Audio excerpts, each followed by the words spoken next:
યોગા દિવસ પછી યુનાઇટેડ નેશને પ્રસ્તાવને સ્વીકાર્યો અને ત્યારથી આખા વિશ્વમાં 21 જૂન વિશ્વ યોગા દિવસ તરીકે ઉજવાય છે. યોગ કે યોગા એ આપણા સ્વાસ્થ્ય માટે ખૂબ જ સારા છે. જે આપણે એરોબિક કસરતો કરતા હોઈએ કે ચાલતા હોઈએ કે જીમમાં જતા હોઈએ એનાથી અલગ આ એક પદ્ધતિ છે કે જે આપણા આરોગ્ય માટે ખૂબ સારી છે અને ભારતીય સંસ્કૃતિમાં હજારો વર્ષ જૂની પદ્ધતિ છે. પતંજલિ એ યોગ માટેના એક પ્રસિદ્ધ ગુરુ છે. તમે બાબા રામદેવનો ચહેરો જોયો છે ને ટીવીમાં ક્યાંક?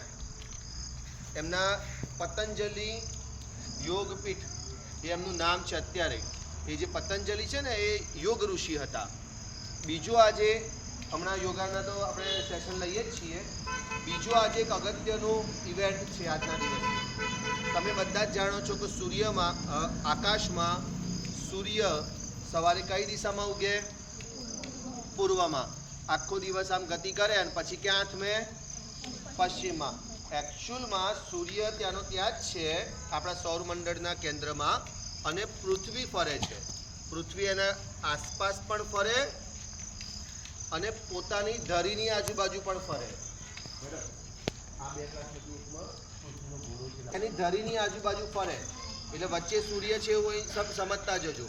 એટલે પૃથ્વી અહીંયા છે. ધારો કે અત્યારે કયો મહિનો? જૂન મહિનો. તો જૂન મહિનામાં પૃથ્વી અહીં છે તો જુલાઈમાં અહીં આવે, ઓગસ્ટમાં અહીં આવે, સપ્ટેમ્બરમાં અહીં આવે, પછી ઓક્ટોબર, નવેમ્બર, ડિસેમ્બરમાં સામે આવી જાય. એટલે બ્રહ્માંડમાં સૂર્યની આ દિશામાં પૃથ્વી હતી એ 6 મહિનામાં ફરતી ફરતી અહીં આવી જાય. પાછી ડિસેમ્બર પછી જાન્યુઆરી, ફેબ્રુઆરી, માર્ચ, એપ્રિલ, મે, પાછો જૂન, આમ પૃથ્વી ફર્યા કરે. આજે 21 જૂને લાંબામાં લાંબો દિવસ છે. ગઈકાલે જેટલો દિવસ હતો ધારો કે એવું માનો કે 13 કલાકનો દિવસ હતો તો અંદાજે આજે 13 કલાકના 5 મિનિટનો દિવસ છે. પછી શું થાય? આવતીકાલથી 22 જૂનથી એ દિવસમાં ઘટાડો થાય, દિવસની લંબાઈમાં. અત્યારે સૂર્યાસ્ત વહેલા થતો હતો અને સૂર્યોદય મોડા થતો હતો. હવે બંને ઘટે. સૂર્યાસ્ત પણ ધીરે ધીરે લેટ થાય અને સૂર્યોદય પણ ધીરે ધીરે વહેલા થાય. એટલે હવે 21 જૂને લાંબામાં લાંબો દિવસ, 22 જૂનથી દિવસ ઘટતો જાય અને રાત્રિ લાંબી થતી જાય અને છેક ડિસેમ્બર મહિનાની અંદર એવો દિવસ ફરી આવશે કે જ્યારે રાત્રિ સૌથી લાંબી હોય અને દિવસ સૌથી ટૂંકો હોય. જુઓ, તમે ક્યારે વિચાર્યું કે પૃથ્વી કેમ આવી રીતે નમેલો ગોળો બતાવે છે આપણને? પૃથ્વી આમ સીધી કેમ નથી? આવી કેમ નથી બનાવી? આવી કેમ બનાવી છે નમેલી? કારણ કે જે સીધી લીટી હોય એનાથી પૃથ્વી 23.5 અંશના કોણે નમેલી છે. કેટલા કોણે?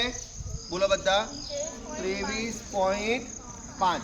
એટલે આખી પૃથ્વી નમેલી છે ને આમ હવા નહીં પણ અવકાશમાં ટિલ્ટેડ છે. ટિલ્ટેડ મતલબ નમનવાળી. અને અહીંયા સૂર્ય હોય તો એની આજુબાજુ પૃથ્વી આમ પણ ફરે. ધારો કે હું સૂર્ય ઊભો થઈ જાય બેટા, તું સ્ટેન્ડ અપ. સપોઝ આ સૂર્ય છે તો પૃથ્વી આમ પણ ફરે રાઉન્ડમાં 12 મહિના. આખું રાઉન્ડ પૂરું કરે એટલે સૂર્યની આજુબાજુ ફરે એટલે 12 મહિના પૂરા.